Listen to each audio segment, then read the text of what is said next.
మొన్నటి అసెంబ్లీ ఎన్నికల ముందు కాంగ్రెస్ పార్టీ ఉద్యోగాల భర్తీకి సంబంధించిన నిర్దిష్టమైన హామీని ఇచ్చింది. జాబ్ క్యాలెండర్ కూడా ప్రకటించింది. అంటే ఫిబ్రవరి 1వ తారీఖు నుంచి డిసెంబర్ 15వ తారీఖు 2024 నాటికి 2 లక్షల ఉద్యోగాలు భర్తీ చేస్తామని చెప్పింది. అది గ్రూప్ 1, గ్రూప్ 2, చివరి గ్రూప్ 4 వరకు టీఎస్పీహెచ్ ద్వారా జరిగే అన్ని నియామకాలకు సంబంధించింది. ఇందులో ఈ 45 రోజుల కాలంలో పబ్లిక్ సర్వీస్ కమిషన్ ప్రక్షాళన చేస్తామని చెప్పింది. ఆ ప్రయత్నం జరిగింది. పబ్లిక్ సర్వీస్ కమిషన్కు కొత్త చైర్మన్, సభ్యుల నియామకం పూర్తయింది. ఫిబ్రవరి 1వ తారీఖు నుంచే భర్తీకి సంబంధించిన కసరత్తు ప్రక్రియ ప్రారంభం కాబోతున్నది. దీనికి సంబంధించి నిన్న చైర్మన్, సభ్యుల సమావేశం జరిగింది. ఇప్పటికే పరీక్షలు నిర్వహించాల్సినవి వాయిదా పడినాయి. ఇట్లా పరీక్షలు రాసిన తర్వాత ఫలితాలు వెల్లడి కాకుండా ఉన్నాయి. వివిధ కేటగిరీల వారీగా ఉన్నాయి. కాబట్టి వీటి విషయంలో ఏ నిర్ణయం తీసుకోవడం దానిపైన చర్చ చేస్తున్నారు. ఇంకా కేవలం 3-4 రోజుల వ్యవధి ఉన్నది. కాబట్టి ఈ 2-3 రోజులలోనే భర్తీకి సంబంధించిన ఒక విస్పష్టమైన ప్రకటన చేసే అవకాశం ఉన్నది. ముఖ్యమంత్రి రేవంత్ రెడ్డి ఫైనాన్స్ డిపార్ట్మెంట్తో అధికారులతో మాట్లాడి భర్తీ ప్రక్రియకు సంబంధించిన అప్రూవల్స్ క్లియర్ చేయాలని, ఆ ఫైనాన్స్ డిపార్ట్మెంట్కి వెళ్ళి కనుక క్లియరెన్స్ వస్తే కనుక భర్తీకి మార్గం సులభం అవుతుంది.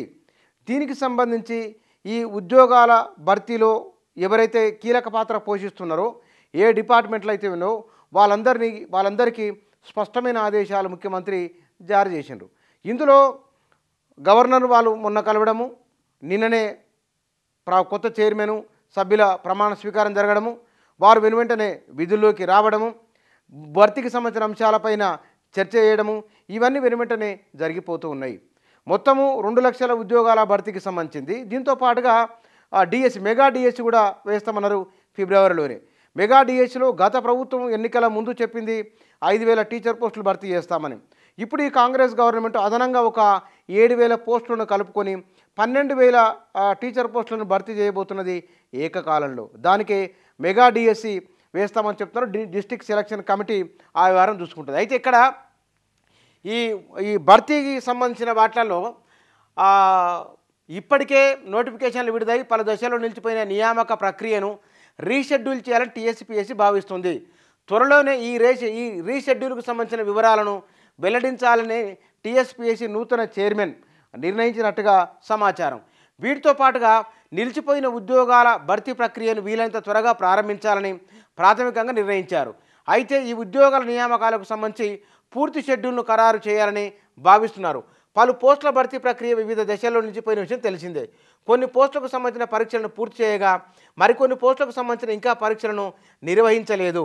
పరీక్షలు నిర్వహించిన పోస్టులు, ఇంకా పరీక్షలు నిర్వహించలేని పోస్టులను వేరువేరు కేటగిరీలుగా భావించి ఈ షెడ్యూల్ను రూపొందించాలని భావిస్తున్నారు.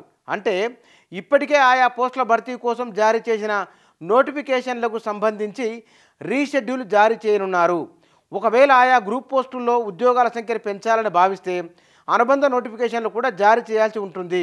దీనిపై ప్రభుత్వ ఉద్దేశం ప్రకారము కమిషన్ నిర్ణయం తీసుకునే అవకాశం ఉంది. సుమారు 8,039 గ్రూప్ 4 పోస్టుల భర్తీ కోసము బోర్డు ఇప్పటికే పరీక్షలు నిర్వహించిన సంగతి తెలిసిందే.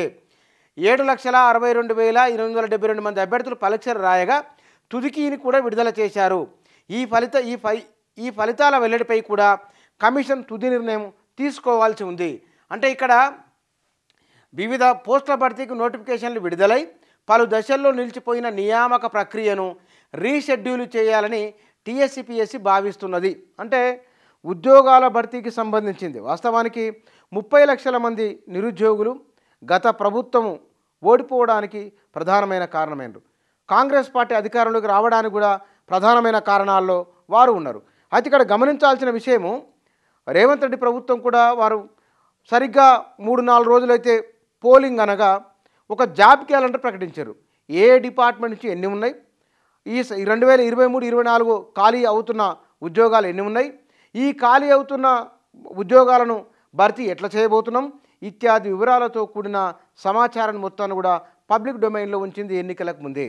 ఆ తర్వాత 100 రోజుల్లో 6 గ్యారెంటీలను అమలు చేస్తామని కూడా అన్నారు. కాబట్టి ఒకవైపున 6 గ్యారెంటీల అమలు, ఈ 6 గ్యారెంటీల అమలుకు సంబంధించిన కసరత్తు జరుగుతున్నది.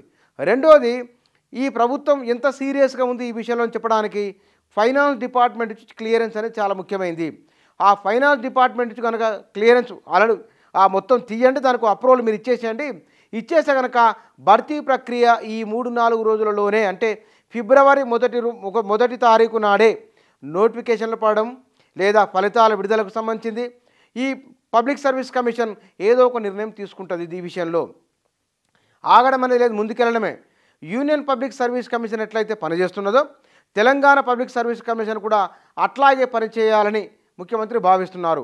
ఎందుకు ఆయన ఢిల్లీ వెళ్ళినప్పుడు యూనియన్ పబ్లిక్ సర్వీస్ కమిషన్ చైర్మన్తోనూ అక్కడ సభ్యులతో మాట్లాడి దాని నిర్వహణ ఎట్లా ఉందో కూడా తెలుసుకున్నారు. కాబట్టి అక్కడ ఏ గందరగోళం లేదు. మన దగ్గర ప్రశ్నపత్రాలు లీకేజీ కావడం, ఫలితాల విడుదలలో జాప్యం జరగడము, ఈ చాలా రకాల గందరగోళాలు ఉన్నాయి.